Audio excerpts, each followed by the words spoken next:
Welcome to the Slop Temple. We pray this video helps. In this video, I will explain how to make a toffee dispenser. To begin, gather your materials. You'll need acrylic sheets, ideally 3 mm thick, a reliable cutting tool, and a strong acrylic adhesive. Don't forget a precise ruler, a marking pen, and safety gloves for a secure build. For an automated version, consider a small, low-torque motor and a few gears. Having everything ready ensures a smooth and efficient construction process.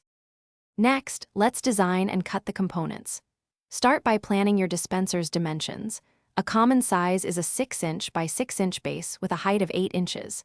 Carefully mark your acrylic sheets according to your design.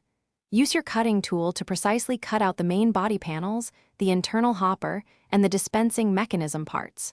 Remember to create a dispensing slot at the bottom, approximately 2 inches wide, for easy toffee access. Now, it's time for assembly and building the mechanism. Begin by securely gluing the main acrylic panels together to form the dispenser's outer shell. Next, construct the internal hopper, ensuring its sides slope inward at about a 45-degree angle to guide the toffee smoothly.